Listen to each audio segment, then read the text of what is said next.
Hello everyone, and welcome to the next webinar in our MSP Institute series, Increasing Sales Through Marketing Success. Today is going to be our first in a group of webinars and trainings surrounding the topic of marketing. This is an incredibly important topic to dig into further, and we will be. In fact, we have 5 more webinars planned already. The reason for us focusing so much effort on this topic for you guys is simply because we know that acquiring new customers is one of the biggest hurdles most of you MSPs face on a regular basis. So you'll be seeing a lot of information coming out in the coming months around marketing and sales as well. Today we're going to begin with the all-important basics.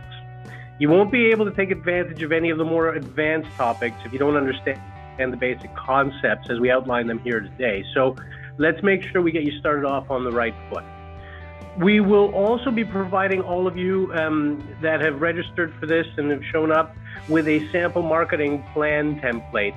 In about a week or so, you'll probably get an email from marketing that'll link you to the page that has that downloadable content for you. Today, we're lucky to have Adi Durr presenting for us. Adi has over a decade of marketing experience in governmental, private, and nonprofit sectors, the majority of which has been spent in the technology industry. She's consulted with both startups and large enterprises around business growth and marketing strategies, and today she oversees the content marketing strategy for SolarWinds MSP. So she is well equipped to help you no matter where you happen to be in your MSP journey or evolution. But before I hand it over to Adi, I of course need to make sure that everyone knows 2 things. First, we are definitely recording this webinar and we will be posting it online for you. We're just about finished up standing up that web page that I was sort of alluded to briefly a second ago, where all the content will live. So I'm hoping, don't quote me on it, but I'm hoping it'll be up next week or so. So if you don't know what the link is and you don't know where to go, you can email me or put it in the question box on the right-hand side here, and I'll keep a note of it and send it out to you guys as soon as I have it. Which brings me, of course, very nicely to my second point, which is to ask all of your questions in that same question box, okay?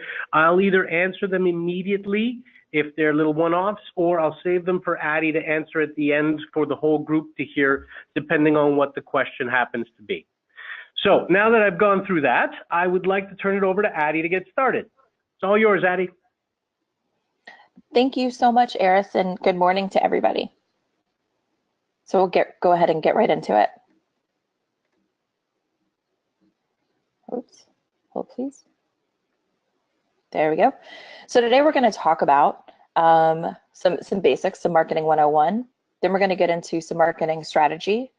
We'll talk a little bit about how to measure success of your strategy. And then we'll end with some practical application pieces, 5 things that you can start doing today.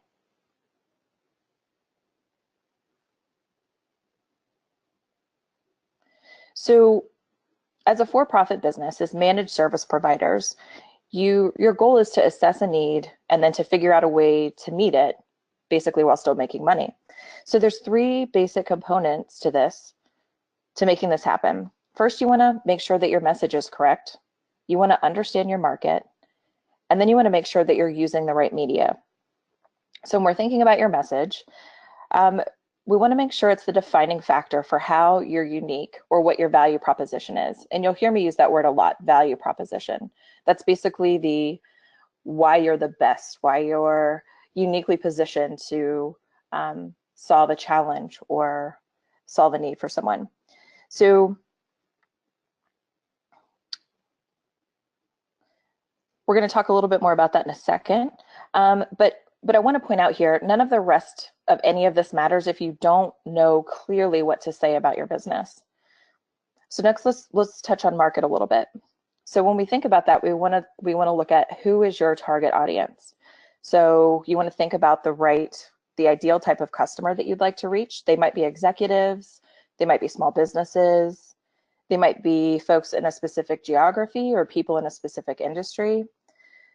Then when you're writing or you're talking to them, you want to think about it as if they're sitting next to you and you're having a conversation. Next, you want to decide on your tactics. So think about where those people that we just talked about, where are they found? When you think about marketing, Not all of the platforms are universal, right? So if you want to target 20-something-year-olds, you are probably more likely to find them on platforms like a Snapchat or Reddit or Twitter or Spiceworks. If your market is older, like a more senior executive, they may spend more time on LinkedIn. They may focus their attention on trade publications, or they may spend time on Facebook. So you want to think about which tactic or media outlet to use, and that's just as important as deciding what to say. So when it comes down to it, when we think about marketing, the definition we're going to use is essentially putting your message in front of the right people at the right time in the right way. So when we think about marketing, we're going to focus on 3 key areas: message, media, and market. And if any one of these areas are missing or it's not well thought out, then you're going to have trouble converting your prospects into customers. So if you have just a message and a media, the aspect of your strategy, but you're not focused on your market, you might put your message in the right place, but it's not going to resonate with your target audience. So this will result in low quality leads for you. Then it's going to take you time and communication and additional effort to sort through all of those leads and turn them into value for your business. So when you think of, then if we focus on just message and market, but we don't think about the media, not narrowing your media outlets to only those that your target audience would focus on is going to water down your efforts. So you're basically spraying your message kind of into the void, where your target market is a lot less likely to see it. If you focus on, and it's the last combination here, if you focus on your media and your market, but you don't really have a solid message, you're going to waste a lot of money. Your message isn't going to resonate with whom you want it to resonate with. So even if they hear it more than one time, it may not register to them. It can also create a false understanding for your brand, so who you are and what you're about, and that will eventually hurt your business in the long run. Getting a prospect, so when you think about it, getting a prospect to pay attention, who's already made up their mind about that your services aren't for them, is much harder than getting a prospect interested in the first place. So without all of these elements, message, media, and market, it's impossible to really create an effective marketing platform. So let's jump into the value proposition piece. And this is important, and this is going to be sort of the backbone of your entire marketing effort. It starts here.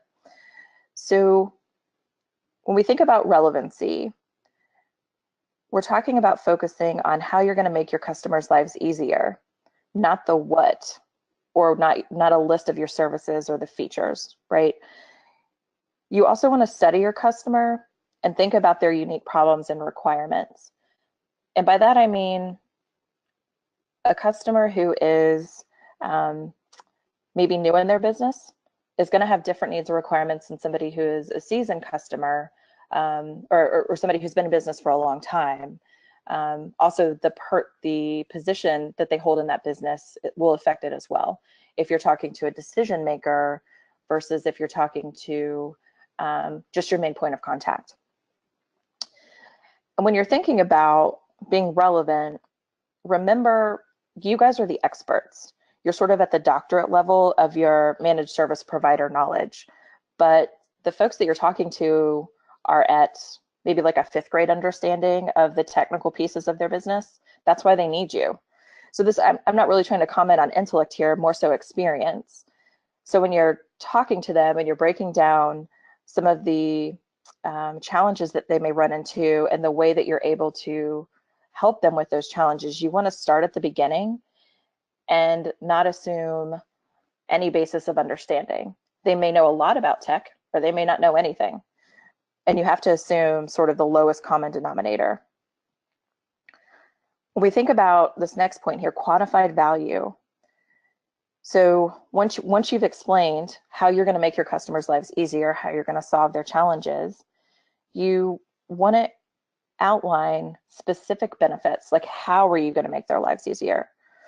So when we think about a value proposition, like a bad one might say, or not really a bad one, a poor one might say, we help you succeed in business. That's great, right? But how? Like, what does that mean? A better one might say, something like save time and increase efficiency with automation in our management software. So what do you get? You're saving time, you're increasing your efficiency, and how? With our automation and management software. So you're tying the two together. So a value proposition is sort of the distinguishable aspect of your business or the services that you provide. And when we think about being differentiated, this gets really important because this is how you stand out among your competition. When you have to tell the story of your differences, it can become kind of challenging, right? Because you may offer the same services that a lot of other folks may offer. But this is where we tell what makes you unique. And more importantly, why clients should trust you with their business. There are only so many word combinations and phrases you can use to convince customers that you may have something they need. And so as you look at your competitor websites, you may start to see a lot of those same phrases. So when we think about being differentiated, this is sort of your moment to say, not like you have a problem and I have a solution, but I am the best choice to solve this problem for you. So here the important takeaway is that you want to market on your value and deliver through features and functions. So let's get into a few examples. This first example for Continuum Financial Group, we want to take a few minutes and just kind of look at it and think to yourself, like, does the immediate value of this come across to me? And so for these examples, we're going to be looking at the home pages of their websites. So here we have a little quote: integrity, service, and commitment are formula for helping people plan their financial future. Okay. Why would I choose this group over another group? Does that really tell me, does that differentiate you from others? I would argue no. I don't think it really sets them apart here. Let's look at the Dollar Shave Club. So the Dollar Shave Club is a really interesting from a marketing case study. They have, if you're not familiar with them, check them out and look at their videos. They've got a lot of good videos that kind of talk about their brand, but you can tell when you look at them, they're talking to a very specific audience, and there's some good takeaways in there for you. But when we look at this ad here, Dollar Shave Club has what you need to look and feel and smell your best. Simple, quick, easy. There's some value here. FreshBooks. So this is I really like their value proposition. Small business accounting software that makes billing painless. So it says who it's for, small business, right? And what does it do for you? It makes billing painless. Definitely value here. The last example we'll look at, host an online meeting or webinar. It's fast and free.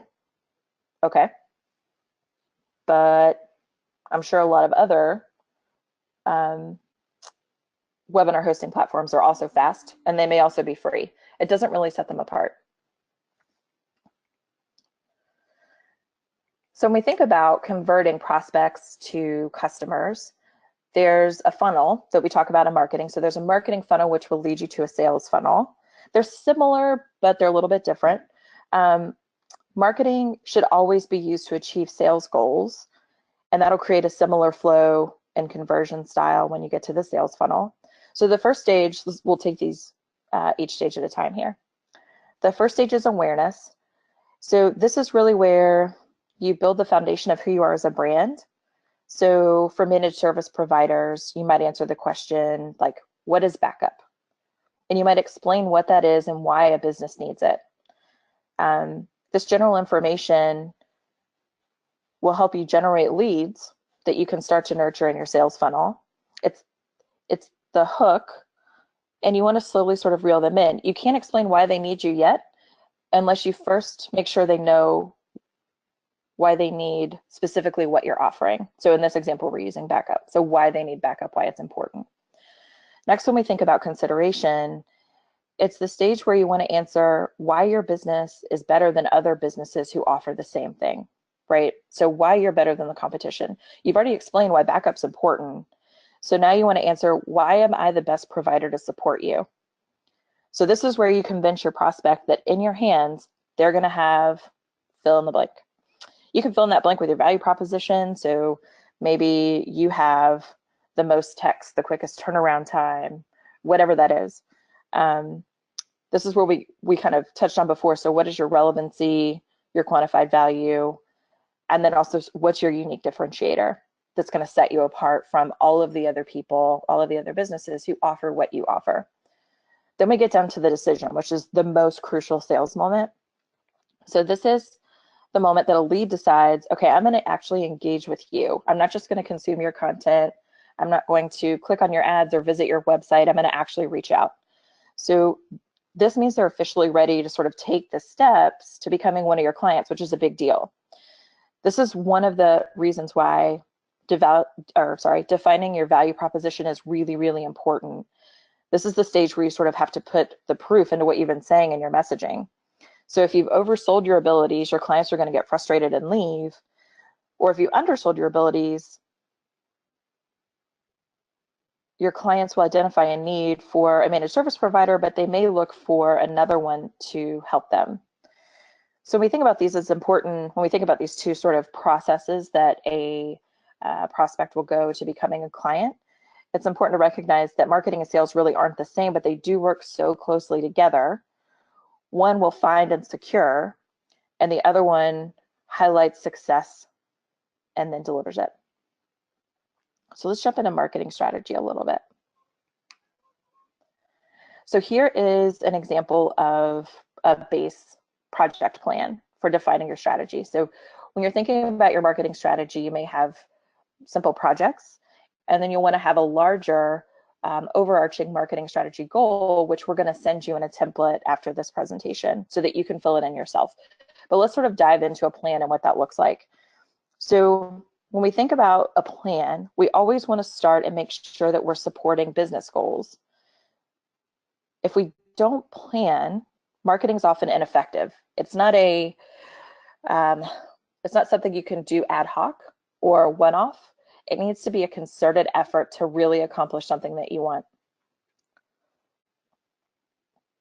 So let's start here with project goals. So a project goal can be something that is pretty vague. It can be something that doesn't change. You want to build awareness about your business. If you're just starting out your business, you may want to build awareness, but if you've been in business for a really long time and you want to grow your market share, you may also want to build awareness about your business. So this is a goal that is kind of evergreen. It can kind of stay with you. When we think about, let's see, while the importance of this goal should be specific and measurable, you also want it to be realistic and time bound. So while I mentioned that it is evergreen, you want to set a stage around this. So a concerted effort around building awareness of your business. Maybe it's a month, maybe it's 2 months, maybe it's just a specific campaign.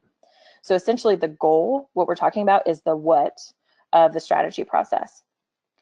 So objectives, kind of skipping down here, often go hand in hand with goals. There's statements that are specific to support the goal. So a goal without an objective won't allow you to accomplish much, but the objective without the goal won't really let you achieve the right things. Every goal may have one or more objectives tied to it. So when we think about the objective, this is sort of the how of the strategy process. So if the goal is to build awareness of my business, the objectives might be use local organizations to raise visibility, as an example. Your project goals and your objectives will drive your strategy at a high level, and then everything else you do or fill out should directly support those goals and objectives. Otherwise, you don't really want to do it. Even if it's a great idea, if it's not focused on these two things, it can be a waste of your time and energy and money to pursue it. When we think about tactics, these are the actual sort of finite specific ways that you're going to accomplish your objectives. You want these to be really focused, and you want them to have desired outcomes. So these are places where you can have some fun and creativity in how you execute. So the example we're going to use here is to go to one networking event each quarter, or to join a local city business group. And there are a variety of things. You can have multiple tactics for each of your objectives.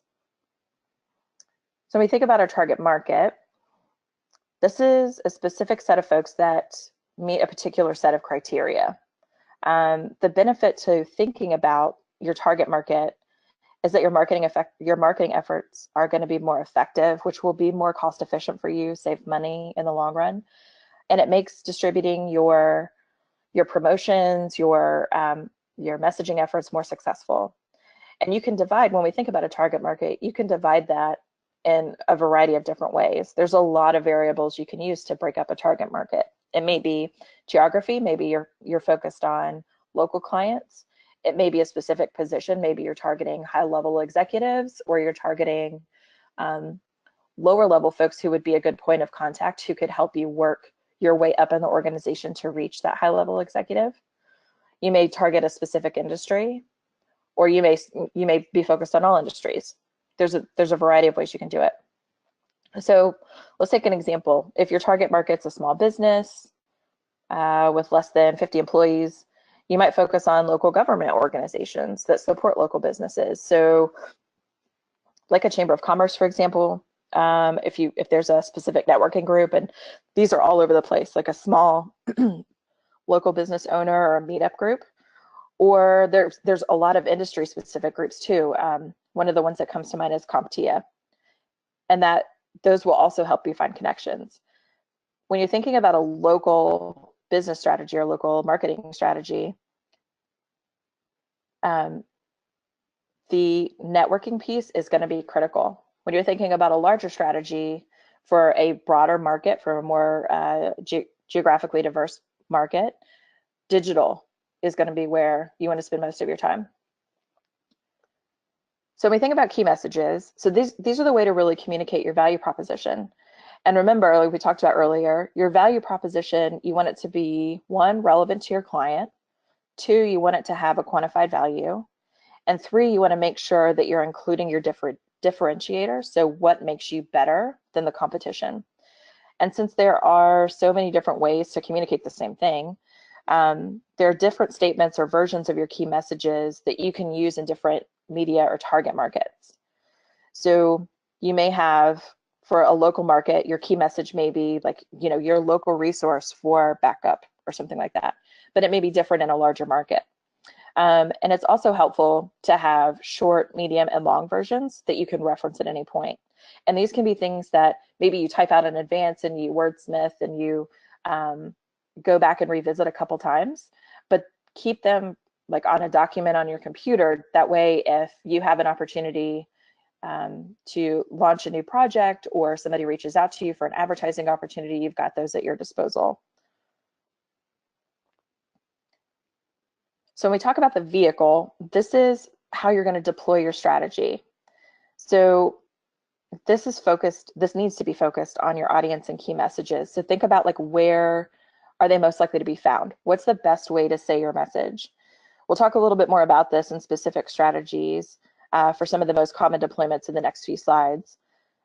There's a lot of different types of media outlets, and each one serves a distinct purpose. So when we think about these, there's networking groups, so you want to go where your market is. There's direct marketing, which is more traditional. So that's sales letters, that's brochures, that's flyers or mailers. There's also advertising. So that can be print media like directories. There's training programs. You can write articles to give advice to people to become an expert on all of the services that you offer.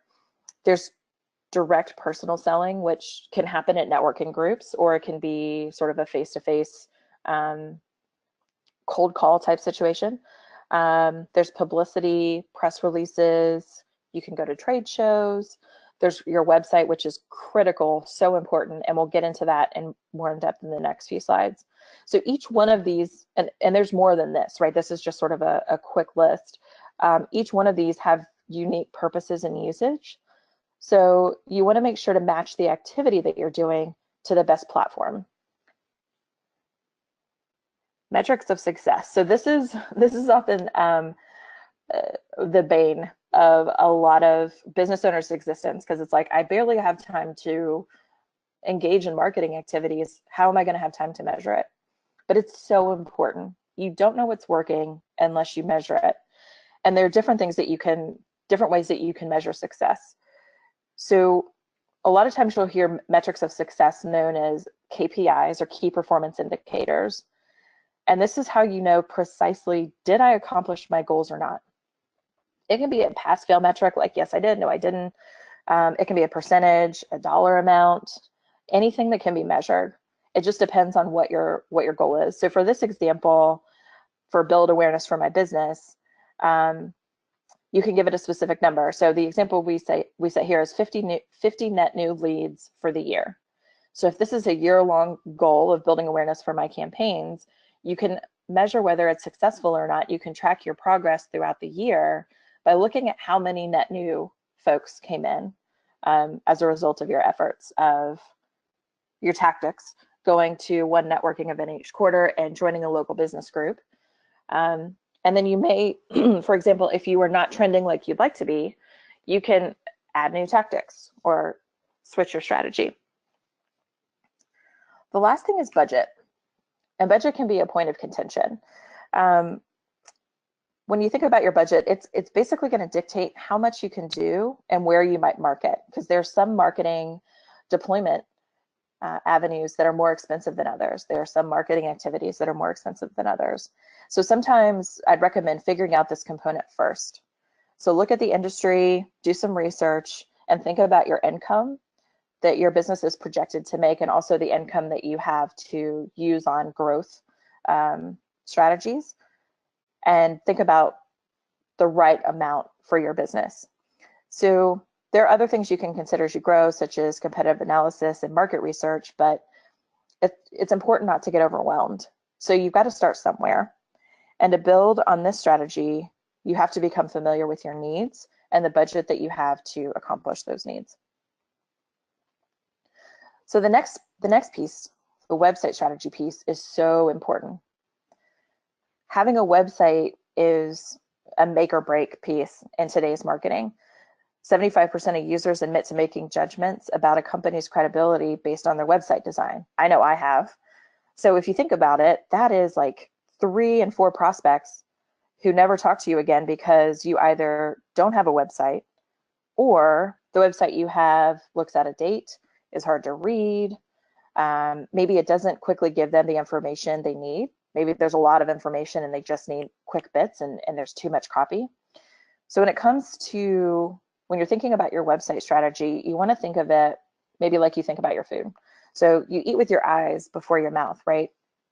The actual flavor of food will make a difference in whether you decide if you like the dish that you're eating. However, you won't get far enough to taste it if it looks unappetizing. We make snap decisions like this all the time, and websites are no different.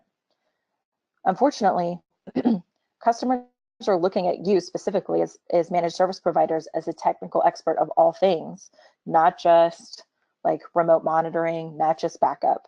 So when they look at your website, they're going to make an assumption about your ability to do your job based on what they see, which seems unfair, but is unfortunately true.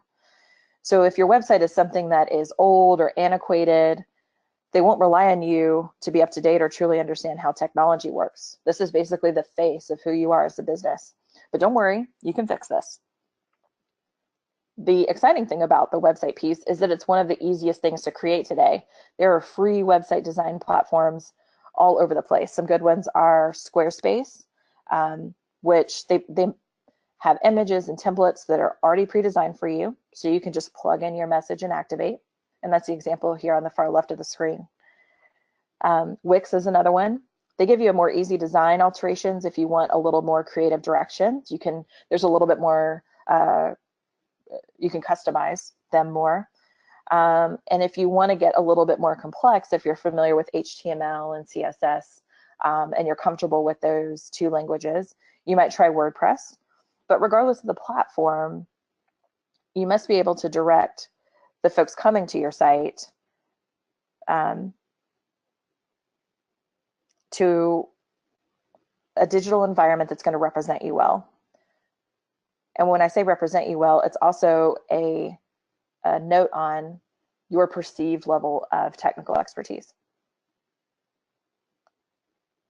And that's sort of the takeaway here, right? If you're not online, you don't really exist today. Design is critical. So when you consider what to say on your website, whether you create it or maybe you pay somebody else to do it, remember that your content is going to tell the story of your design. So you need a good design, don't get me wrong, but good design starts with a good message. So you want to start by writing to your audience, not at them. And that's an important distinction. People are smart. They're going to be able to tell when you're talking down to them, even in written form. And that can be a big turnoff. So you want to make sure that as you write, you sound like the expert, but also you're answering the specific question that your audience is going to have first as they land on your site. What are they going to think about first? What are they going to ask first?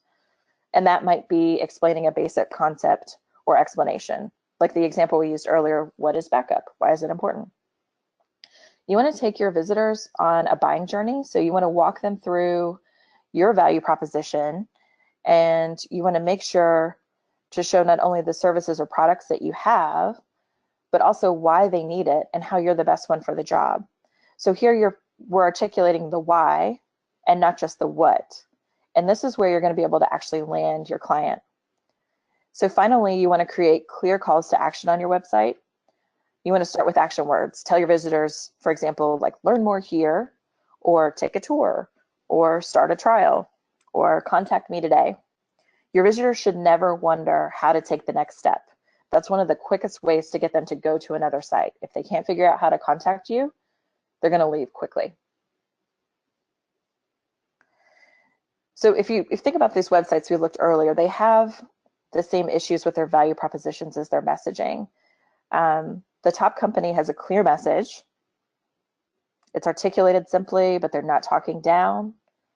And it shows exactly who their customers or ideal buyers are. And they walk you through step by step where you should go depending on your need. The company below has an okay design for their audience, but their message is muddled with the words that they have. There's a lot of words, and they don't really tell you anything. Once you read all of those words, there's a lot of options for what they want you to do. So there's no clear conversion path. And a conversion path is really important.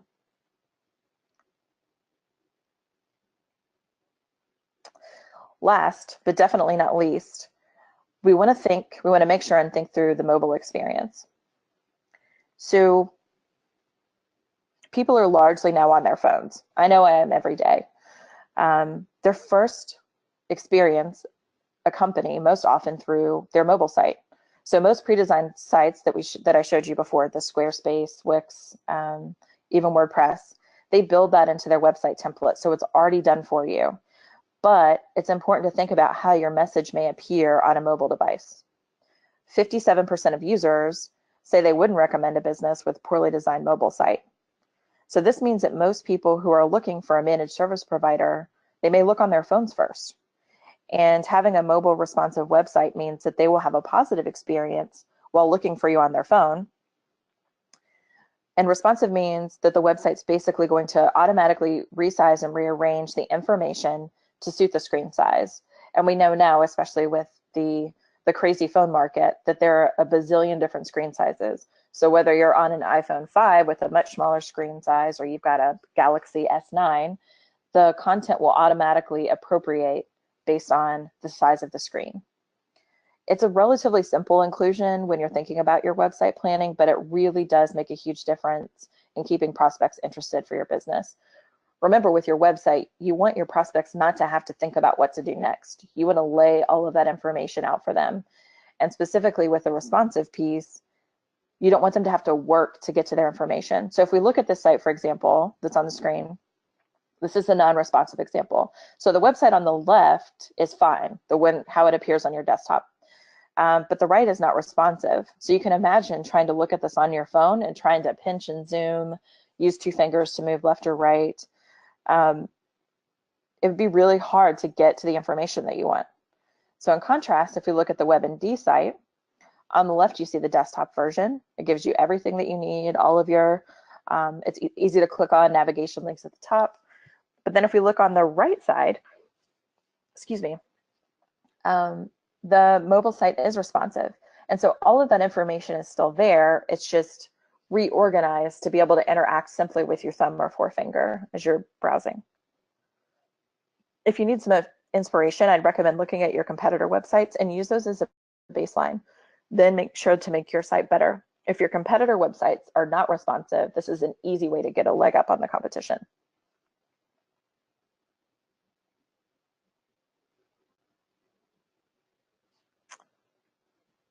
Okay, now let's think about public relations a little bit.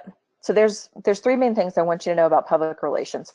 First, when we think about it, public relations is managing the public perception of your business, of who you are as maybe the owner of your business or of your organization.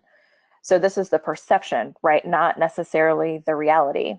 That means that it's your public who determines the reality, not you. So I'm going to say that again because that's really important. Your public, the people who are interested in your business or services, they determine the reality, not you. So your messaging, like your social media or the websites that we just went over, that's how you try to communicate the value of your business and who you are and why you're the best. But the perception others have of you will actually become that reality. So it's critical to distinguish this so you can understand the importance of paying attention to what others are saying, not just what you're saying, and how it can affect the shaping of your business as you grow.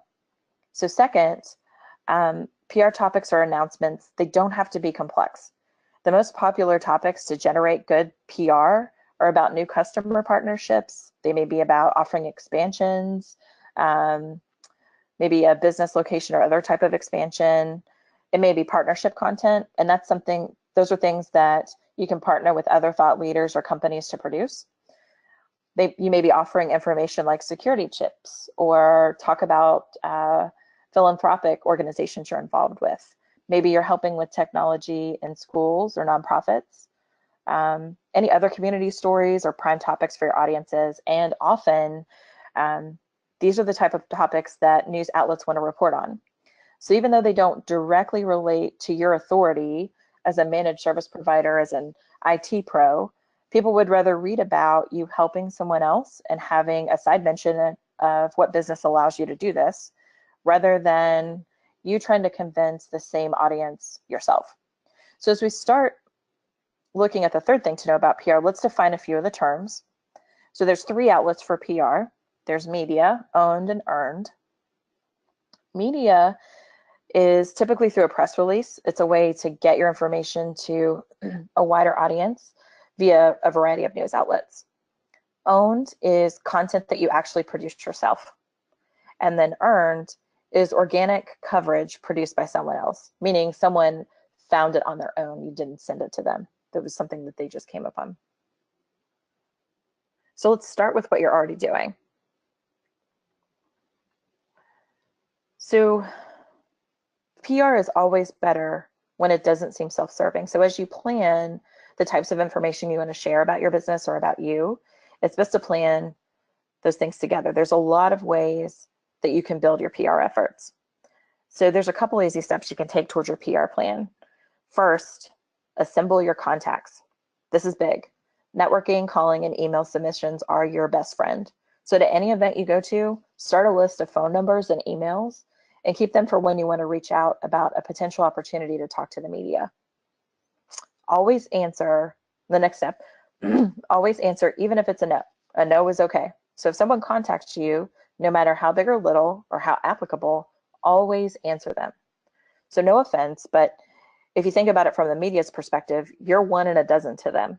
So even if you can't do a particular request, always answer them. That's going to let the reporters know or the journalists know or whomever's reaching out to you that you're available and you care about their stories. It'll help you build a rapport. The next thing is to follow up even when you hear nothing. And more importantly, try again when you hear a no. So if you have a story that you've pitched to a media, maybe about something that you've done in your community, always follow up and don't be discouraged if you don't hear anything. Often silence or a lack of response, it doesn't mean no. It means more likely that your note got lost in all of the emails and all of the pitches that they get on a daily basis. But if it's a no, don't give up. That's totally okay. You can pitch something else. You can keep the conversation going. That's going to keep you at the forefront of their mind, and that helps you the next time they have a story that you might actually fit well with. You become a resource for them in their mind. The next important thing is don't limit yourself. And this is actually probably the most important thing. So don't discount yourself just because you think it's not the perfect thing that fits into your business. So in this way, any publicity is good publicity. The more you're in the media circuit, the more people will think of you for an opportunity. They'll think of you as a resource. It may be small at first, which is fine, and it may not be a perfect fit, but the more you become reliable, the more media will want to use you. And that leads us perfectly actually to the next step, which is to become the go-to person. So you want to show yourself to be the person that they can depend on. And I can't stress reliability enough. This is so crucial. Saying yes only goes so far, but following up on that yes goes a huge way towards building trust with the media community. So once you become the go-to person, the weight of the topics will increase, and that's going to allow you and your business to get better visibility in different media articles. Another strategy is to offer exclusives. This is a great way to build relationships by offering key media contacts exclusive for their specific media outlets. Maybe it's a product launch, maybe it's a partnership, maybe your business is expanding, or whatever it may be.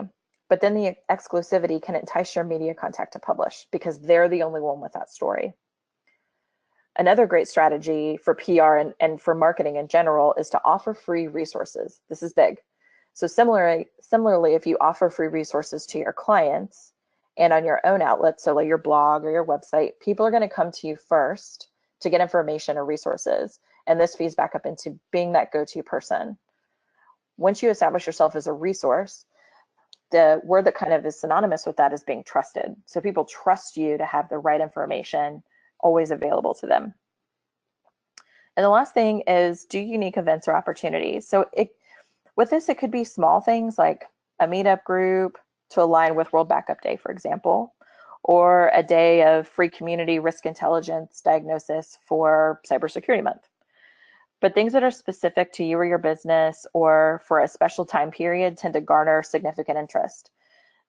These are also the exact events that can be reported on multiple media outlets, and they may be used more than one time in your public relations strategy. So it's really important to focus on these. So PR is about using your activities to get other people talking. That's a good takeaway. Next, let's think about your social media strategy. So social media has been around for a while now, and I know to a lot of folks it seems easy, and to be honest, it is in many ways, but social media can also be overwhelming, especially a business who is trying to be everything to everyone. So the first thing you should know about your social media strategy is some good news. You don't have to be on every channel. Woohoo! So you can look at your business and think about your value proposition and then choose only the social media outlets that make the most sense for you. Here, quality of your social media message and social media usage is way more important than quantity. So when you're making a plan for your social strategy, it can be really simplified into 3 steps. Select the social media platform that's best for you and your business. You don't need to be on all of them. Get a schedule and stay on top of it. Posting consistently will help your customers know that you're engaged with the industry, your company, and most importantly with them. You want to personalize your message. This is really important. This is not the place for your sales pitch. This social is about human interaction. It's about actually being social, not just pushing your products and services. So it's important to make your activities on social look authentic. You want to balance scheduling with real-time posting. There's a bazillion tools out there that can help you automate this process. Hootsuite and Buffer are 2 examples, and Hootsuite is on the screen here, to help you schedule posts in advance so that you don't have to be constantly connected. As you make your social media strategy, don't forget that all social media channels are 2-way communication channels, which means that as you're posting information, you also need to respond, listen, and engage. My mom always said we have 2 ears and 1 mouth so we can listen twice as much as we speak. And that is absolutely true on social media. So whether you're going to use polls or surveys or simply respond back to a comment, human interaction and authenticity is crucial here. And it doesn't have to be just one person. You can get your staff to raise your profile by sharing what your business posts. You can create an employee sort of ambassador program where they become ambassadors for your brand. There's a bazillion things you can do here. So remember, you don't have to be on every channel. You just need to be on the best ones for your business. Some other tips that'll help you is that when you think about the activity for social media, it doesn't have to be complicated. And luckily for small business owners, it doesn't have to be 100% original. You want to curate, so get great information that is created by other folks as much as you create. And when you think about a good mix of that, maybe you curate 90% of your content and you create 10% of it. So I know as my family's business owners, I've owned my own business, you don't always have time to stay dedicated to staying ahead of what's going on in your industry. And you may not always be able to make original and unique content. So that's, and in this specific case, where larger leaders like SolarWinds MSP can assist you. Most larger organizations like SolarWinds produce original content with the understanding that public sharing is standard. Attribution is so easy with social media, such as retweets or regrams, and shares include, you want to make sure that your shares include the post owner so that you're attributing where the content came from. Another good idea is to get connected to local technology writers' blogs or social media accounts, or industry sources or specific leaders in the technology space.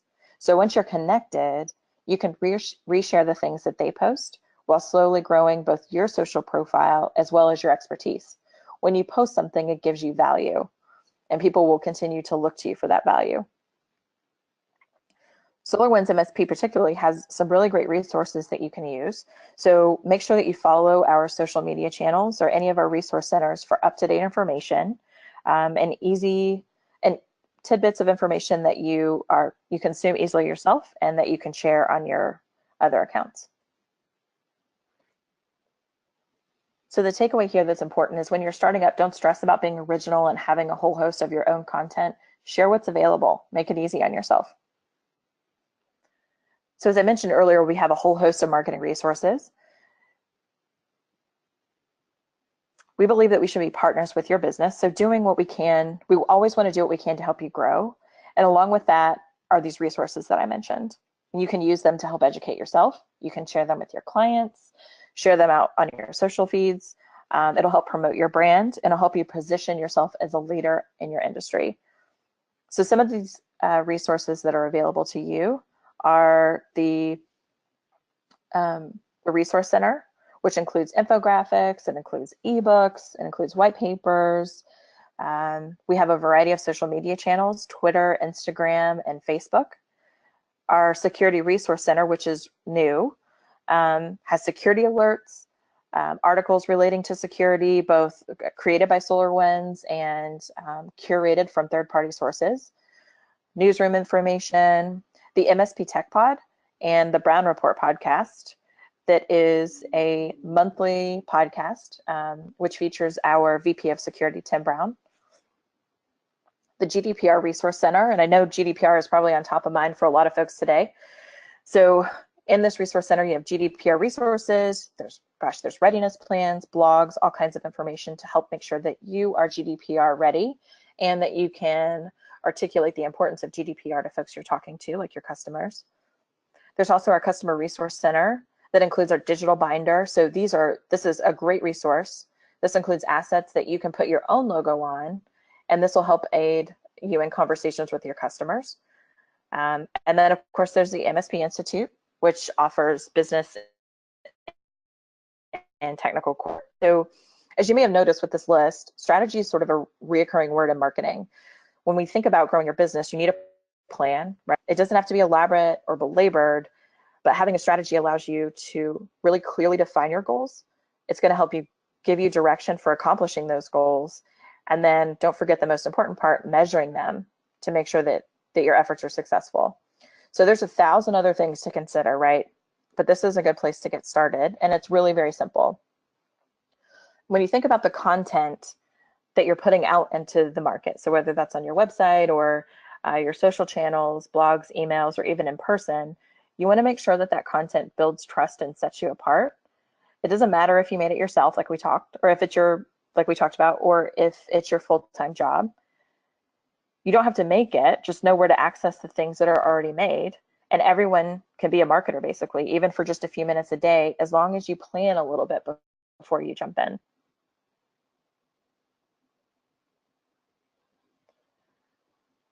So let's talk about measuring success. So we talked about a few metrics of success earlier, specifically writing that into your overall strategic marketing elements. So however effective marketing will never do anything without having a KPI or key performance indicator associated with it. Success is really only as good as what you measure it with. KPIs are great because they're going to hold you accountable, and they're also going to identify your gaps and help you set your budgets, how much money you can allocate towards a specific effort. They basically are going to help you define reasonable expectations for all of your outcomes so that you won't be disappointed or overly excited about something. And you also don't have to start with the works here. You can start small with basics like how many website visitors are coming to your site, how many media placements have you gotten, maybe leads from events, if you have like a live event or a virtual event, how much time people are spending on your site. There's 1,000 things you can think about or that you can use just to get started. So as you grow, the sophistication of your metrics can grow with you. So they don't have to be simple as time on site. But don't be deterred by not having years of data to compare it with or not knowing where to look for the information you need. There are a bunch of tools that you can use to help you figure out those numbers and what they mean. You also don't have to do all this from scratch, which is good news, right? There are great free tools out there that can assist you. So we talked about Hootsuite earlier with our social media, which runs analytics for your social media and can help you schedule posts. There's PR tools that can measure how people engage with you.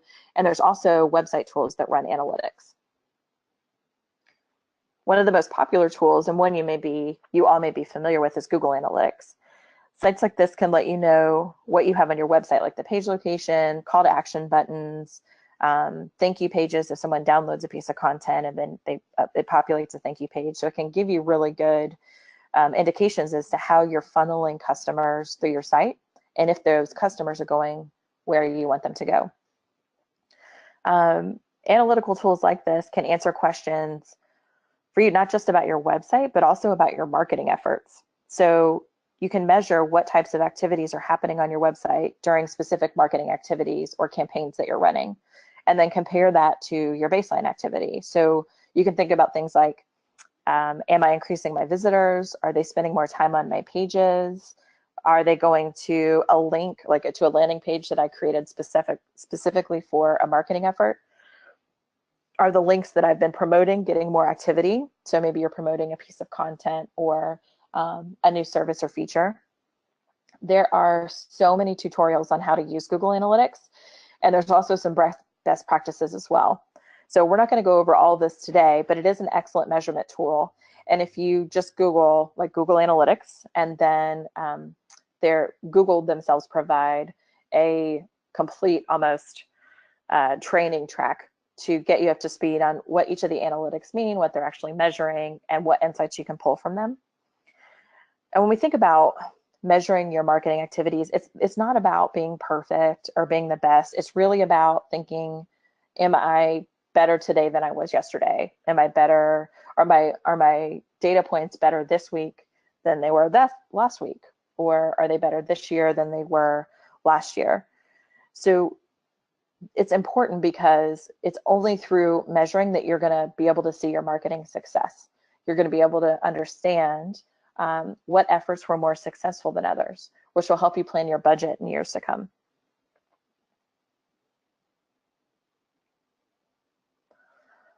So let's think about budget for a second. So when we look at all of these things together, like our PR strategy, our website strategy, social strategy, et cetera, it's important to make a budget. And typically what we see, depending on business, is for smaller business, you think about 4 to 6% of your revenue, and that should go towards your marketing budget. So with that amount, you can look at your strategy and determine like where your primary activities should be, also what you need to prioritize, and then where the funds should be allocated. And when we think about where your funds should be allocated, you might start with maybe equal distribution for each of your goals or activities. And then you'll want to refine that allocation as you measure your activities as you continue on with your campaigns. There may be some that perform better than others, and you want to allocate more budget towards them. And there may be some that don't perform well at all. And so you want to make sure that you don't allocate as much money or any money towards those activities. There's also a lot of free resources that can help you with this aspect as well. Smartsheet has a template that you can download and use. There's Google Docs that have templates that you can download and use. There's a lot of great free resources out there. And then last, let's think about some things that you can do today. I know we're coming up on time today. So first, you want to do a little research. You want to look at your competition, look at your market, get a feel for what's already out there. Next, you want to determine high-level goals and objectives. So you start at the top with this. Like if you think about it, like if you're building a house, right? And you're building it from the ground up, you don't start with the colors on the walls. You'd start with thinking about your floor plan. And this is basically your floor plan. Next, you want to identify the gaps you need to fill in order to execute. Your plans will inevitably show you gaps where you have knowledge, resources, or ability to get something done. Don't let that scare you off from implementing, though. These gaps are the exact place you need to cover in order to succeed, and they're going to make your business better. The fourth thing is identifying your partners for success. There are people out there that you may be able to partner with so that you can share efforts or you can share resources. There may be organizations that can help you be successful at marketing your business or growing your business. And number 5, and probably the most important, is actually making a plan. 100% of people who don't make a plan fail to execute their plan, right? The hardest part when you're starting out with strategic marketing is actually just starting. It's that simple. So think of your plan as a living and breathing document. You can change it as many times as you want as you figure out what works best for your business. You may alter key messages. You may further define your value proposition the more you get into it. And at some point, you need to finalize it though and just get to it. But at the end of the day, something is better than nothing. And so just go out and get to it. And that brings us to the end of our presentation. Great work, Addie. We loved it. It was great. Now, we don't have a lot of time, so we're only going to ask one question. Sure. And one question only. And everybody else that asked the question, I'll get back to via email later today or tomorrow morning. The one question, we'll just go chronologically here, came near the beginning or middle-ish. It was in regards to while you were speaking about the websites and how important they are in terms of customer traffic and so on. And this individual said, okay, understanding that our website is there to support our marketing efforts, how important is SEO specifically to a small local MSP provider? That's a really great question. So SEO is important because it is basically what is going to make you populate first on a search. So for a small provider, if someone is in your area, and Google tracks all of this stuff, right? So if you are in Chapel Hill, North Carolina, and you search IT help or computer problems or whatever the search term is, you want to make sure that you're the first one that populates. So for SEO, there's a lot of great plugins depending on what platform your website's built on. So WordPress has, I think it's called Yoast, is an SEO plugin, and that can help you make sure that you're including the right keywords and that you're ranking properly. SEO is really a big conversation, but the short answer is it is really important, because oftentimes when you think about it, and when you search for something, you're not going to go page 2 or page 3 on Google. Or the SERPs, SERPs, search engine result page. So usually you're going to look at the first page or the second page, or maybe what's included in the advertising. So one of the first couple things listed there. And you want to make sure that your business is there. So focusing on SEO is a pretty important step. There are lots of free resources out there to help you make sure that your site's SEO friendly.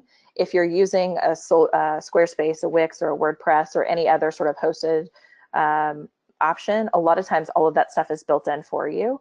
But yeah, I hope that answers your question. And if you have further questions, please email us, and I'm happy to send over some additional free resources to help.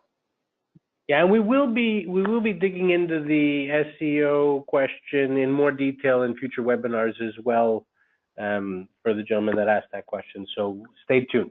All right, that brings us to the end of the hour. So we're going to let everybody go. I really appreciate you, Addie, taking the time to go through this topic with us. I appreciate everybody on the line.